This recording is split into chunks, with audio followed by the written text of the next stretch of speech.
बिस्मिल्लाहिर्रहमानिर्रहीम, अस्सलामुअलैकुम। आप देख रहे हैं एहतसाब उसामा तैयब के साथ। नाज़रीन, आज के प्रोग्राम में हम बात करेंगे हालिया जंग की, ईरान इसराइल अमेरिका की करंट सूरत हाल, उसके अंदर पाकिस्तान का किरदार और उसके साथ साथ जो इकॉनमी पे इसका इम्पैक्ट आ रहा है उसके ऊपर हम बात करेंगे। और पाकिस्तान मसालिहत करवा रहा है, सालसी कर रहा है या फैसिलिटेट कर रहा है, इसके ऊपर हम बात करेंगे आज के प्रोग्राम में। मेरे साथ मौजूद मेहमानों में मज़हर बरलास साहब, सीनियर तजज़ियाकार मौजूद हैं। मज़हर बरलास साहब, आपका बहुत शुक्रिया, आपने वक्त दिया है। आमिर खाकवानी साहब, सीनियर एनालिस्ट, हमारा साथ दे रहे हैं। आमिर खाकवानी साहब, आपका शुक्रिया। कर्नल असद साहब हमारे साथ मौजूद हैं, तजज़ियाकार हैं। उस्मान शाही साहब माहिर हैं बैनुल-अक़वामी अमूर के, हमारे साथ मौजूद हैं। उस्मान शाही साहब, आपका बहुत शुक्रिया। मदर बलास साहब, मैं सर आपसे स्टार्ट करना चाहूँगा और आपसे जानना ये चाहूँगा कि करंट जो सिचुएशन आप देख रहे हैं, जिसके अंदर खासकर मैं पाकिस्तान के किरदार की बात करना चाहूँगा, किस तनाजुर में देख रहे हैं सर आप? मुझे सवाल जरा दोबारा थोड़ा सा। सर मैं पाकिस्तान के किरदार के हवाले से बात जानना चाह रहा हूं, और पाकिस्तान जो एक आप समझ लीजिए कि बड़ी एक तंग सी गली से निकल के जहां पे खड़ा हुआ है, इसके ऊपर आपका तजिया चाह रहा था।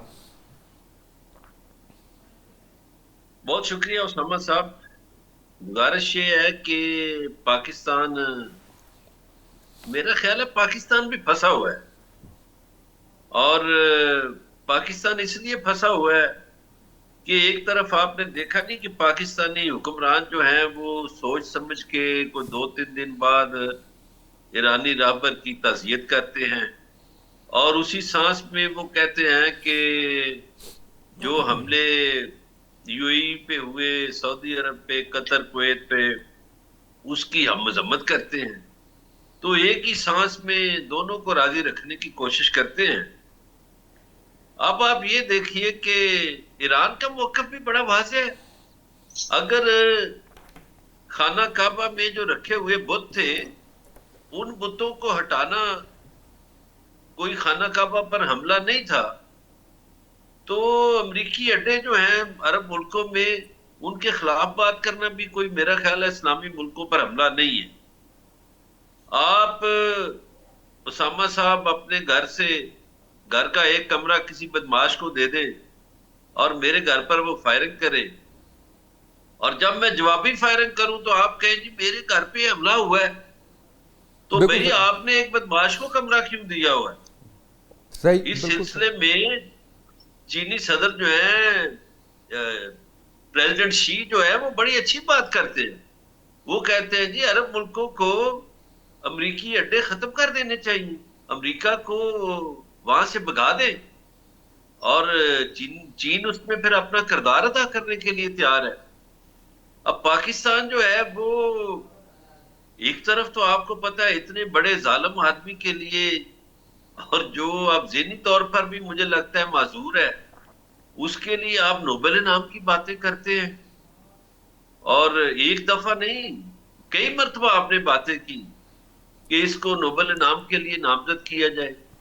वो जिसको कहते थे, जो क्रेडिट लेता था कि मैंने जंगें बंद कराई, वही तो बड़ी जंग का आगाज करने वाला है। और किस तरह इनके इंसानी हकूक जो है वो सो गए या मर गए कि ईरान में इतनी बच्चियां शहीद हो गई स्कूल की, बच्चियों का क्या कसूर था?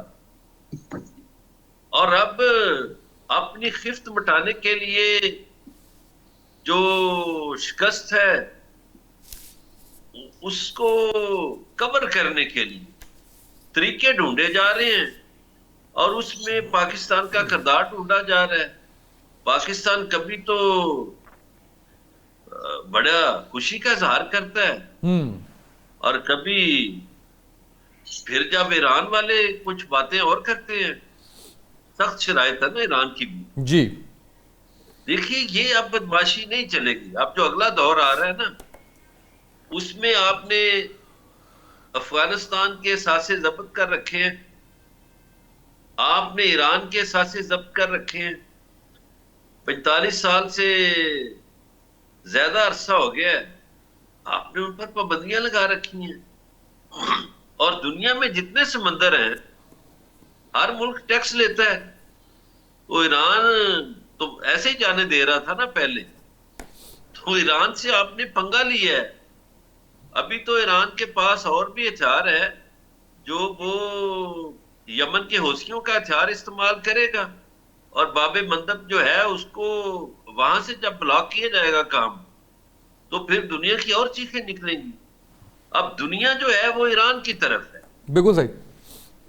दुनिया ईरान के मौकफ को मान रही है, यूरोप भी मान रहा है, बाकी लोग भी मान रहे हैं। और उनका मुतालबा क्या है? वो कहते हैं जी जंग बंद की जाए और हमें गारंटी दी जाए कि आइंदा हमला नहीं होगा। अब तो इसराइलियों ने रोना शुरू कर दिया है। तो पाकिस्तान को देखिए, सोच समझ के किरदार अदा करना चाहिए। पाकिस्तानियों को ये याद रखना चाहिए कि अमेरिका का बड़ा इत्तेहादी हिंदुस्तान है। बिल्कुल सही। और मोदी का ये स्टेटमेंट जो है कि ग्रेटर इसराइल के लिए ईरान को फतह करना जरूरी है और अखंड भारत के लिए पाकिस्तान पे हमला बड़ा जरूरी है, तो पाकिस्तान के जो सोचने समझने वाले हैं उनको ख्याल करना चाहिए बिल्कुल सही सर। कि वो अपना वजन उस पलड़े में ना डालें जहां मोहब्बत इंडिया के लिए। राइट, बिल्कुल सही। मैं सर वापस आता हूं आपकी तरफ। उस्मान शाहिद साहब, सर ट्रंप की जो बदलती हुई स्टेटमेंट्स हैं घंटों के हिसाब से, इस जंग को क्या रुख देंगी? जी, मेरे ख्याल में ये जिस तरह हवाला को हुआ डोनाल्ड ट्रंप है, ये एक फ्रस्ट्रेशन का जो है ना बाकायदा तौर के ऊपर इजहार है। और we have been seen this for last 4 weeks. 4 दिन की उन्होंने जंग जो है चौथे हफ्ते में दाखिल करा दी है। 30 से 40 बिलियन डॉलर का उन्हें नुकसान हो रहा है। 30 करोड़ डॉलर का सालाना नुकसान हो रहा है। इसराइल को 78 लाख डॉलर का पर घंटा पड़ रहा है उन्हें। और अभी तक उनके जो स्ट्रेटेजिक अहदाफ थे वो दूर दूर तक उसके करीब भी नहीं है। टैक्टिकल लेवल पे जो शुरू के अंदर उन्होंने डिकैपिटेशन की, एलिमिनेट की, उसके बाद ऑपरेशनल और स्ट्रेटेजिक लेवल के ऊपर जो है ईरान हावी नजर आता है। तो ईरान एस्केलेशन लैडर के ऊपर है और ईरान बैटल स्पेस जो है उसको शेप कर रहा है और टेम्पो वॉर का उसके हाथ में है। ट्रंप के पास सिर्फ आखिरी चांस है। अगर ट्रंप ने बूट्स ऑन ग्राउंड किए तो डेफिनेटली बॉडी बैग्स तो यहाँ से वो उठाएंगे, लेकिन वो गल्फ जो स्टेट्स हैं जिसके साथ उस उनका मुआहदा था 1973 के बाद कि आप जो है तेल पेट्रोल और डॉलर के अंदर करें और वही करेंसी हमारे मुल्क में बाद में इन्वेस्ट कर दें। तो जिस तरीके से इन्होंने डिच किया है गल्फ स्टेट्स को, गल्फ स्टेट को भी समझ आ गई हुई है कि अपनी सिक्योरिटी के लिए घोड़े अपने ही तैयार होने थे। आज वही ह्यूमन शील्ड के तौर पे उन्हीं के होटल्स में बैठे हुए हैं, उन्हीं की दफातर के अंदर है। 13 जितनी भी मिलिट्री बेसिस वहां की फिर थी उसको तो ताला लग गया हुआ, वो तो भाग गए हुए हैं।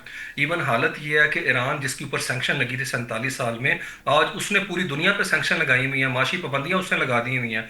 और याद रखें इनके दोनों बैरी बेड़े यहाँ से निकल चुके हुए हैं। पहले जो गिराल्ड फोर्ट था वो निकला यहाँ से, और इब्राहिम लिंकन जो है वो भी गल्फ ऑफ ओमान से पीछे हट गया। उसकी वजह है कि दोनों को दंड डाला है। 13 बिलियन डॉलर का इनका ये त्यारा बरदार बहरी जो है बेड़ा था पहला, गेरल्ड फोर्ट, जो दुनिया के अंदर सबसे महंगा था और इंसानी तारीख का सबसे बड़ा। इन्होंने कहा लॉन्ड्री में आग लग गई, और कल उन्होंने नेवी का F-18 जो है चाबहार के पास गिराया।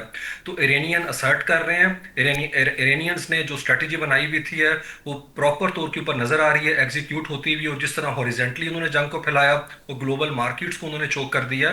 तो अब तो पूरी दुनिया का सेन, अमेरिका का जो प्रेस है, वहाँ के जितने टॉप नॉच जर्नल्स हैं, रिटायर्ड डिप्लोमेट्स हैं, और जितने भी तज्जियाकार हैं वो लिख रहे हैं कि ईरान जो है उसका पलड़ा भारी है। इसीलिए ईरान मुज़ाकरात की टेबल के करीब नजर नहीं आ रहा। और उसने जो 5 रखी हैं ऑप्शंस हैं, उसके अंदर सबसे ज्यादा इंटरेस्टिंग ऑप्शन जो है वो अबनाए हुर्मस के ऊपर अपनी जुरिस्डिक्शन की बात की है। और याद रखें इसको तस्लीम करने का मतलब है कि पेट्रो डॉलर खत्म, उसके बाद पेट्रो युआन के अंदर, क्रिप्टो करेंसी के अंदर होगी, क्योंकि इन 6 मुल्क जो GCC के हैं वो यहीं से गुजर के जाएंगे, अपना तेल लेके जाएंगे। उनके पास और कोई अल्टरनेटिव रूट नहीं। वो नियम शहर जब बनेगा, सीइंग इज बिलीविंग, तब देखेंगे कि इलात की ग्वादर जो पोर्ट है उससे निकल के वो किस तरीके से इसराइल तक जाते हैं। तो मुझे लगता है ईरान असर्ट कर रहा है, और ईरान ने बता दिया कि उसका केस बड़ा जस्ट है।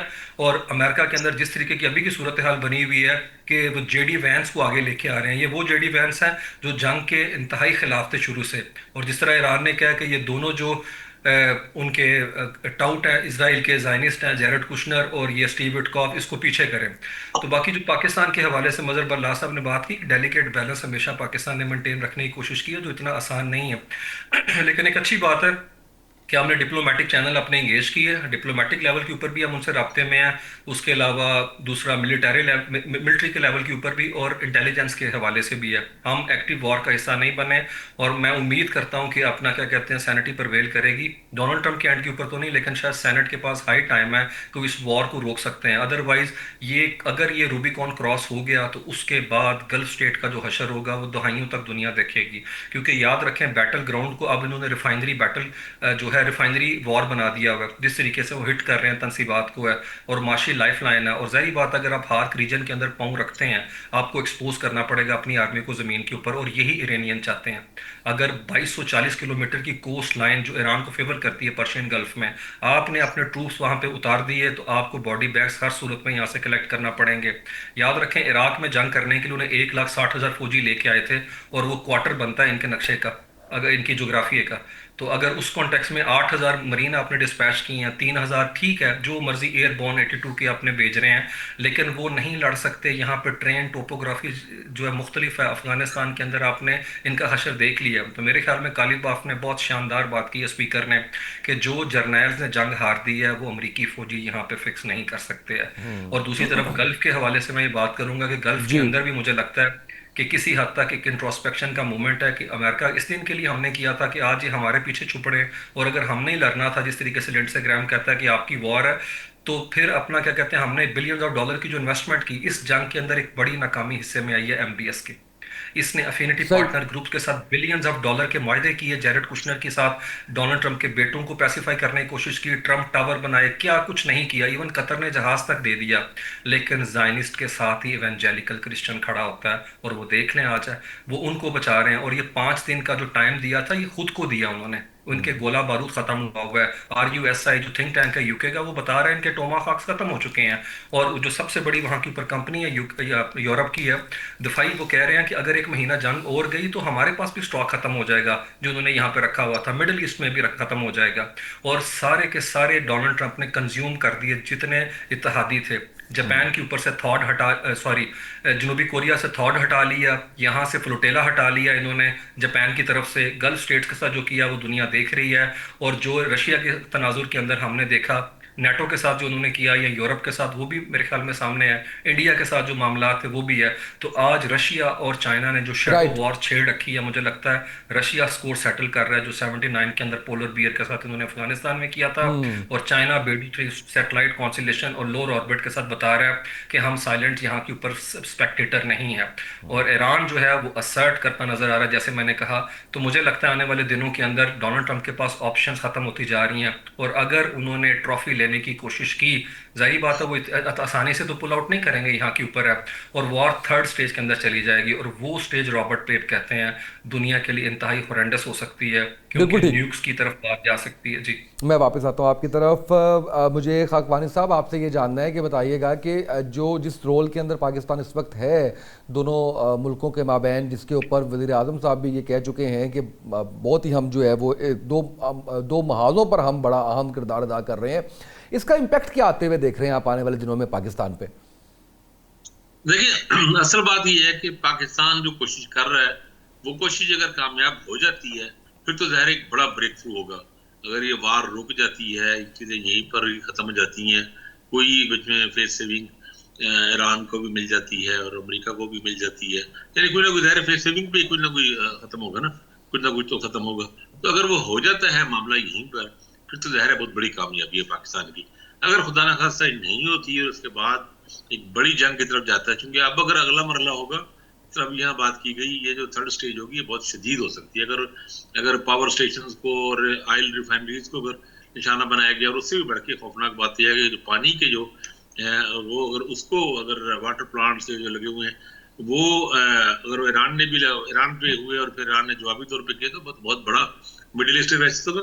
असल में मैं पाकिस्तान के लिए भी एक बड़ा क्राइसिस आ सकता है ना, अगर ये जंग बढ़ती है और अगर जारी रहती है, आगे भी है, 2-3 हफ्ते और निकाल जाती है।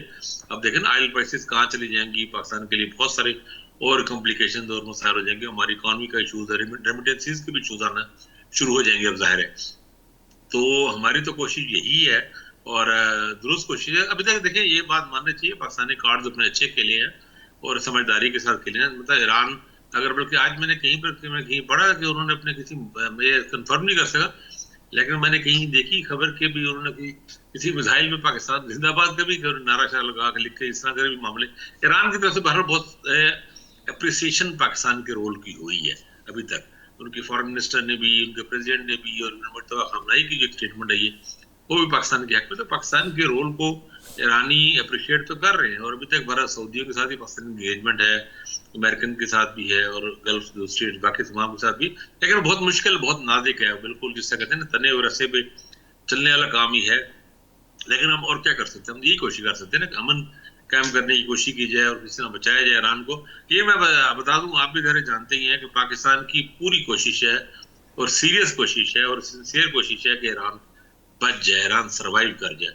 क्योंकि यहाँ पे एक बात कहना कि हमारे लोगों में भी मौजूद है कि अगर खुदा ना खासा ईरान को फाल होता है तो फिर अगला नंबर पाकिस्तान ही आएगा, आज नहीं तो कल, कल नहीं तो परसों। तो ईरान को रहना चाहिए, ईरान एक वॉल है जो जिसे कायम रहना चाहिए, जिसे एक स्टैंड रहना चाहिए, बहुत जरूरी है। तो पाकिस्तान की पूरी कोशिश है इस मामले में, लेकिन वो बहुत कॉम्प्लिकेटेड सूरत हाल बनी हुई है ना, चीजें आसान नहीं है। अब जो शराइत हैं अमेरिकन, वो भी काफी सख्त हैं, ईरान के जो वो भी रह रहे हैं, उन्होंने अपने हिसाब से पूरे, उन पर बहुत नुकसान शदीद हुआ है, उन पर हमला बिला जवाज हुआ है, बिल्कुल किलिंग्स हुई है, इतनी बड़ी टारगेट किलिंग्स, बड़े बड़े लोग उनके सारे शहीद हुए हैं, कामनाई से लोग, बहुत ज्यादा नुकसान हुआ है ईरान का। और वो उससे बचा जा सकता था, ये जंग बिल्कुल बिला जवाज है। अब तो इसमें कोई शक रहा नहीं है, मेरा ख्याल है दुनिया इससे मुतफिक हो चुकी है कि ये जंग बिला जवाज थी। और कोई अभी तक ऐसा कोई रीजन प्रेसिडेंट ट्रंप पेश नहीं कर सके जिससे पता लगे कि वाकई जंग थी, होनी चाहिए थी।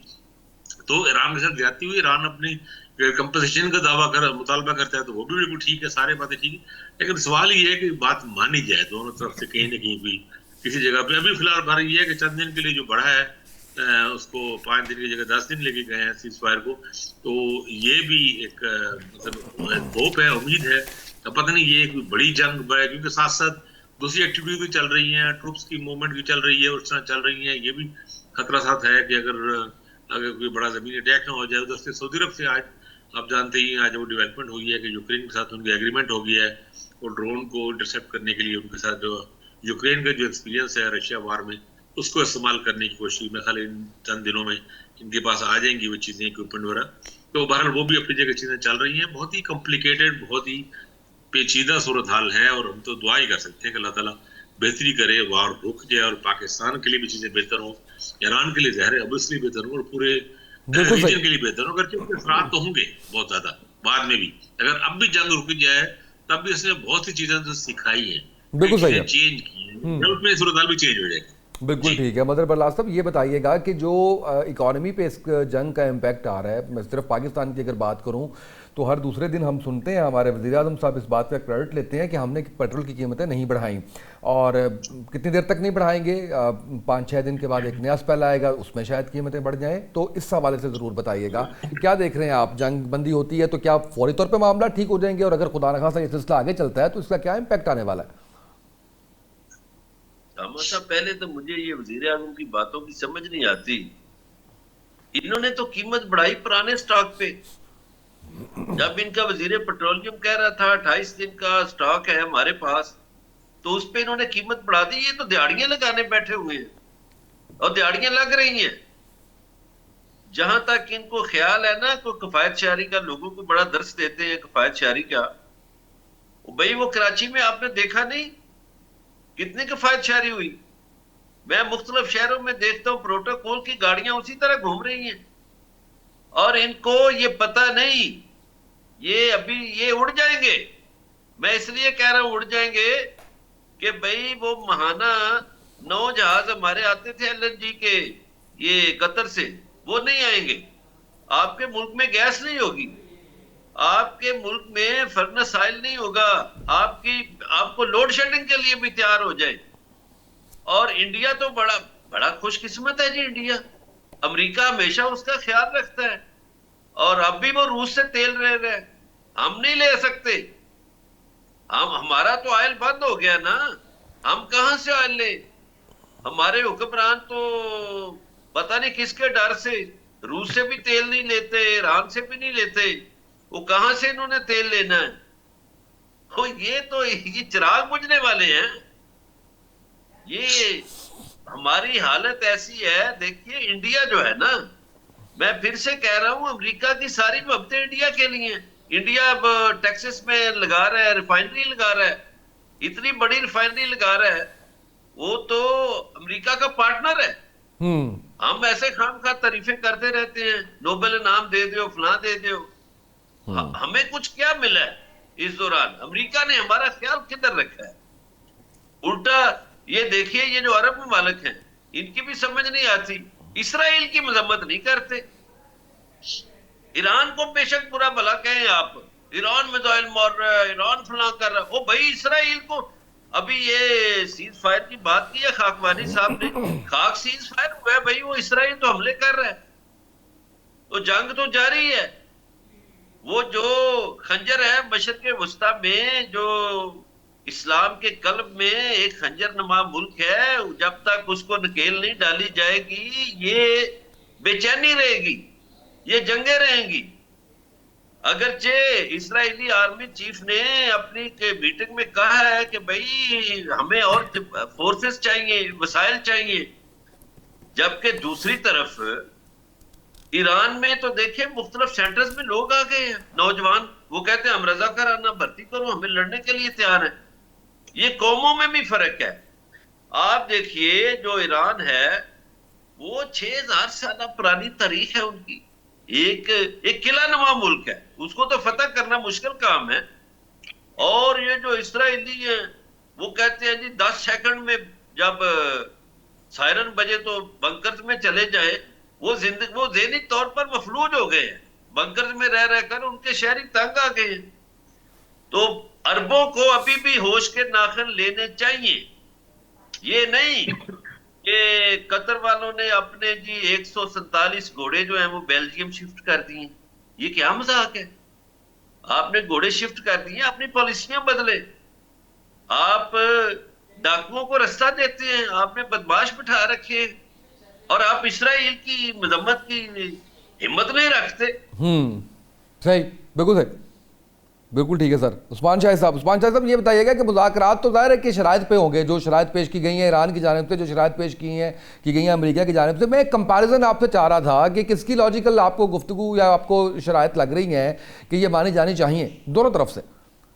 जी डेफिनेटली मेरे ख्याल में ईरान की जो है वो बड़ी लॉजिकल है, बड़ी प्रैग्मेटिक है, और वो ऐसी हैं जिसके ऊपर जो है मामला आगे की तरफ बढ़ जाते हैं। ईरान ने कोई ऐसी बात नहीं की जो जीरो सम गेम की तरफ जाएगी जिसमें ईरान को फायदा हो। और याद रखें, ईरान ने जो बात की है वो तो उनमें से तो कई चीज़ें पहले टेबल के ऊपर मौजूद थी। और अमेरिका जो मुज़ाकरात कर रहा है वो अपनाए हुर्मस के बंद होने पे कर रहा है, जो पहले खुली हुई थी। छठा दौर था, तोआ पर अटैक कर रहे हैं 12 जून के बाद, चौथा दौर है जनीवा के अंदर, तोआ पर अटैक कर रहे हैं। इससे पता चलता है कि वो रजीम संजीदा नहीं है। और याद रखें, डिपार्टमेंट ऑफ डिफेंस को डिपार्टमेंट ऑफ वॉर बनाने की पीछे एक पूरी की पूरी सोच कार फरमा है। ये कुछ सेमेंटिक्स नहीं है कि अल्फाज की हेरा फेरी है, ये एक नजरियाती जंग है जिसके अंदर जो है एवेंजेलिकल क्रिश्चियन कह रहे हैं कि जीसस क्राइस्ट जो हैं उसके उनके आने के लिए ये आर्मागेडन हमें छेड़नी पड़ेगी। ये बिब्लिकल प्रोफेसी है, एंड टाइम्स की तरफ हम जा रहे हैं। ये जीसस का नुमाइंदा करदा जनाब क्या कहते हैं हुक्मरान है। और जिस तरीके से वहाँ के ऊपर पीट हेक्सेट, एक जर्नलिस्ट को आपने डिपार्टमेंट ऑफ जो डिफेंस है उसका लीडर बना दिया, और वो पूरी दुनिया को दिखाता फिर रहा है अपनी बॉडी कि इसके अंदर जो है यरूशलेम का क्रॉस बना हुआ है। तो वो जो स्लीबी एम्बलम है और जो बाजू पे उसने लिखा हुआ है, ये चीज़ें जो है ये इट स्पीक्स वॉल्यूम। और जिस तरीके से वो पेंटागन के अंदर दुआएं करा रहा है, हर महीने वहाँ पे वॉलंटरी सर्विस होती है जिसके अंदर दुआ मांगी जाती है। और वो कह रहा है ये वॉर टाइम प्रेयर है और पूरे अमेरिका को ये मांगनी चाहिए। और लेबर सेक्रेटरी जो है वो भी यही करती फिर रही है। उसके अलावा जो रिलीजियस फ्रीडम का एक आप कह लें वॉच डॉग है, वो कह रहा है कि लोगों ने एप्लीकेशनें डाली हैं कि भाई जो हमें बताया जा रहा है कि ये डिवाइन गाइडेंस है, ये डिवाइन अपना क्या कहते हैं प्रोविडेंस है कि हमने ये करना है हर सूरत के अंदर है। और दूसरी तरफ सूरत हाल इसराइल की आप देख लें कि किस तरह तोरा के कॉन्टेक्स्ट के अंदर वो एमएलए का नैरेटिव शेप करते हैं। तो वो ग्रेटर इसराइल एक एक्सपेंशनिस्ट सुप्रेमेसिस्ट सेटलर कॉलोनी के आइडिया के तहत सदर्न लेबनान के 30% हिस्से के ऊपर कंट्रोल करना चाहते हैं। आप उनके बेजालर स्मोट्रिच के अल्फाज चेक कर लें। और ये एयाज ज़मीर की जो सर ने अभी बात की है उसके पीछे भी यही सोच कार फरमाया कि हमारे 1,70,000 स्टैंडिंग आर्मी है, 4,000 रिजर्विस्ट हैं, हमें इससे कहीं ज़्यादा चाहिए। ये वॉर एडिक्ट हो चुके हैं, इनके मुंह को इंसान का खून खून लग गया हुआ है, और हर सूरत के अंदर इनको रोकना, इनको जो है नकेल डालना वो बड़ा ज़रूरी है। और अमेरिका क्या कर रहा है, क्वालिटेटिव मिलिट्री आज देख के जिस तरीके से पूरे रीजन के अंदर उसने इसराइल को डिफेंड किया, मेरे ख्याल में ये होश के नाखून लेने चाहिए गल्फ स्टेट्स को कि इतनी इन्वेस्टमेंट के बावजूद ज़ायनिज़्म के साथ वो खड़े हैं, ये ज़ायनिस्ट हैं। और आपको समझना पड़ेगा ये होली वॉर है, ये सलीबी जंगों के कॉन्टेक्स्ट में 931 साल हो गए हैं सलीबी जंगों को ख़त्म हुए हुए, 1000 सदी कंप्लीट होने वाली है। और यही पीट हेगसेथ कहता है कि हमें लीथल वॉर के लिए लोग तैयार करने हैं। उसने क्या किया, खुद येल का पढ़ा हुआ है, येल हार्वर्ड के अंदर तमाम कोर्सेज जो है अपनी आर्मी के कैंसिल कर दी हैं कि यहाँ पे लेफ्टिस्ट होते हैं, यहाँ पे लिबरल आइडियाज़ पढ़ते हैं तो इनकी सोच बदल दी जाती है। अभी 4 दिन से रिपोर्ट खबरें आ रही हैं कि कॉन्शियस ऑब्जेक्टर जो हैं उसके जो एप्लीकेशन फाइल कर रहे हैं कि जो ज़मीर के कैदी हैं वहाँ पे फौजी, वो कहते हैं ये गैर कानूनी गैर अखलाकी जंग है और हम नहीं लड़ना चाहते। अभी जंग शुरू नहीं हुई, पहली दफ़ा हुआ है अमेरिका की हिस्ट्री के अंदर कि फौजी जंग लड़ने से पीछे कतरा रहे हैं। उसकी वजह क्या है, अखलाकी तौर के ऊपर कानूनी जवाब दे रहे हैं। और वो इदारा खुद कह रहा है कि उन्होंने कहा मेनाब में जो लड़कियों का हशर किया गया, कत्ल किया गया, हम वो चीज़ नहीं करना चाहते और हमने नस्ल कशी गज़ा के अंदर देखी है, हमें हॉन्ट करते हैं इस तरह के इंसिडेंट। और उन्होंने कहा जब ये इंसिडेंट हुआ तो हम वहाँ के ऊपर थे, गिराड फोर्ट के ऊपर, हमारा इंटरनेट शट डाउन करके मोबाइल छीन लिए गए। तो मेरे ख्याल में और फिर ब्लैकआउट कर रहे हैं आप, रिपब्लिकन के खुद सेनेटर कह रहे हैं अपर हाउस के अंदर कि मार्को रूबियो की उन्होंने क्लास ली है कि तुम हमसे इंफॉर्मेशन छुपा रहे हो, तुम क्यों नहीं बता रहे आपकी क्या स्ट्रेटेजी है। तो मुझे लगता है अमेरिका इससे पहले इतना डिवाइसिव, इतना पोलराइज नहीं था कि अवाम हो जाए वहाँ पे इनका मेगा कैंप हो जाए, जितने इंडिकेटर्स हैं, जितने पोल्स हैं, जितने आप कह लें कि ओपिनियन पोल्स आ रहे हैं, उसके अंदर रेटिंग, इसकी अप्रूवल रेटिंग गिर रही है। और वो सब कह रहे हैं अनकॉल्ड जंग है, ये अनकैलिब्रेटेड, इसके बारे में सोचा नहीं गया, कोई स्ट्रेटजी इसकी डिवाइस नहीं की गई है। तो मैं बड़ा अफसोस के साथ कहना पड़ रहा है कि इस वक्त अमेरिका की गवर्नमेंट भी जो है ठग और गुंडे और ये गुंडा मवाली मेंटालिटी है जिसके हाथ लग गई है। और इसके अंदर भी बड़ा कसूर जो है वो लेफ्टिस्ट का है। अगर ये गजा की जंग के अंदर प्रिंसिपल स्टैंड लेता बाइडन तो आज ये दुनिया को सूरत हाल ना देखनी पड़ती। और मेरा मानना है एप्स्टीन की तरह डोनाल्ड ट्रंप भी इसराइल का एक प्रोजेक्ट है, सही। क्योंकि वो 40 साल का ख्वाब यही पूरा कर सकता था। जी बिल्कुल सही है। खाकवानी साहब ये बताइएगा कि जो अमेरिका और इसराइल के दरमियान इस वक्त अनरेस्ट लग रहा है, वक्ती है या कुछ दिखावे के लिए, या इसका इम्पैक्ट जो है वो लॉन्ग टर्म भी आ सकता है? देखिए, ये अमेरिका और इसराइल आप जानते हैं कि इनका जो स्ट्रेटेजिक आपस में पार्टनरशिप है वो एक लॉन्ग टर्म है और कोई फर्क नहीं पड़ता। थोड़ा सा होता है वक्ती तौर पे, मतलब माजी में भी आपको याद हो कि जब प्रेसिडेंट ओबामा थे तो वो ओबामा के दौर में काफी ज्यादा मसाइल रहे इसराइल के साथ, और काफी ज्यादा, मेरे ख्याल में शायद सबसे ज्यादा एलानिया तौर पे मसाइल रहे। और प्रेसिडेंट ओबामा को काफी शकूक शबात थे और काफी सारे मसाइल थे इसराइल के साथ। लेकिन जाहिर है अमेरिका इसराइल पार्टनरशिप कायम रही, उनका ताल्लुक कायम रहा, इंटरेस्ट है दोनों आपस में एक दूसरे के। वो मिडिल ईस्ट में सारे जो अमेरिकी सारे इशूज को इसराइली देखते हैं।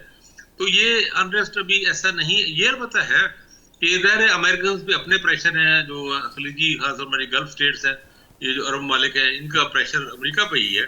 तो वो अमेरिकन उनको कुछ वो चलाना है, क्योंकि इन्वेस्टमेंट बड़ी ऐलानात हुए पड़े हैं कतर के, सऊदी अरब के, अमारात वगैरह के। तो प्रेसिडेंट ट्रंप को और सब चीजों को देखना होता है। इसराइल तो ज़ाहिर चाहता है हर हाल में ईरान को मुकम्मल तौर पर क्रश करना, मुकम्मल तौर पे खत्म करना। उसके लिए वो तो जितना भी आगे जा सकता है जाएगा और भी आगे जाएगा। इवन वो तो ऐसे बदबख्त है कि क्या कहे बंदा, मतलब यानी कोई इनसे बईद नहीं है कि कोई एटम बम का भी ये सोच रहे हो। तो वो तो है। तो इस तरह से थोड़ा सा एक पॉलिसी का कुछ इस तरह का एक शॉर्ट टर्म सा कोई डिफरेंस तो आ जाता है, लेकिन ये बहरहाल दोनों एक ही हैं।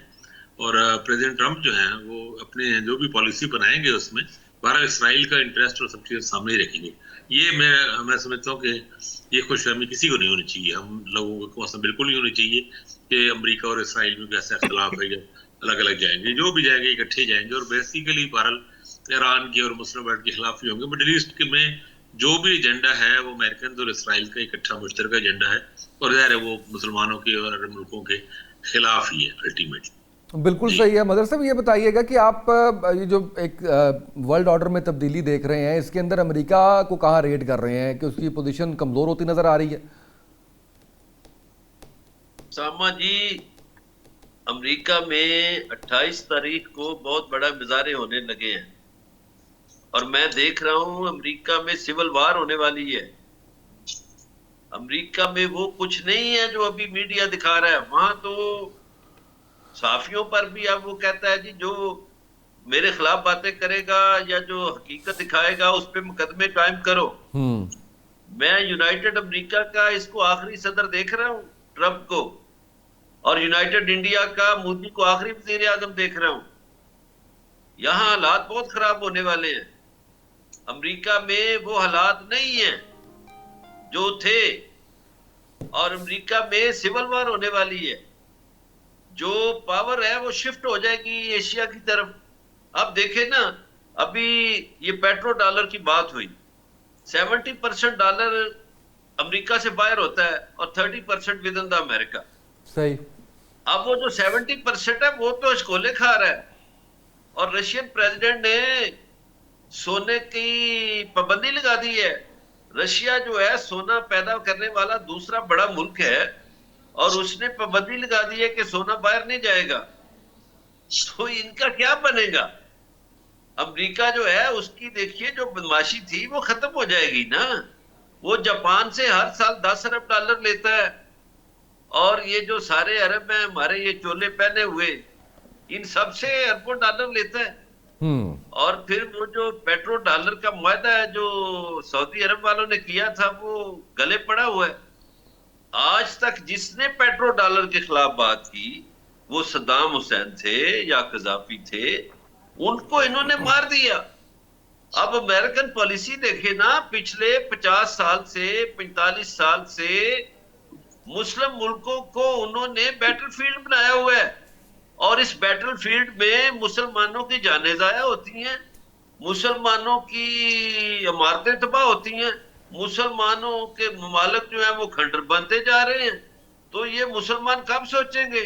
अभी ये कुछ लोग जो हैं बहुत सी अजीबोगरीब सफों में वो बातें करते हैं जी वो शिया मुल्क है, तो वो और भाई फलस्तीन में तो सुन्नी थे, वो कोई देखते हैं? ये बात सही कर रहे हैं उस्मान साहब कि ये एक मजहबी जंग है, उसमें वो नहीं देखते कि ये शिया है या सुन्नी है। तो भाई ये नेतन्याहू कौन सा सुन्नी है? वो मुसलमान मुल्कों को तो हिम्मत होनी चाहिए। एक और चीज मैं देख रहा हूं आइंदा के लिए, आपने तो सवाल अमेरिका के हवाले से किया, लेकिन मैं अरब मुल्कों में भी देख रहा हूं। जी प्लीज। अरब मुल्कों में बादशाहों के खिलाफ तहरीक उठने वाली है, चूंकि मुसलमान मुल्कों के अवाम और उनके हुक्मरानों की सोच में जमीन आसमान का फर्क है। तो अवाम उठ खड़े होंगे। बादशाह सोते तंग है बादशाहों से, बादशाहों की सोच जो है वो गुलामाना है। तो मुझे तो लगता है कि अरब मुल्कों में भी बहुत कुछ होने वाला है। सही, बिल्कुल सही, बिल्कुल बिल्कुल ठीक है।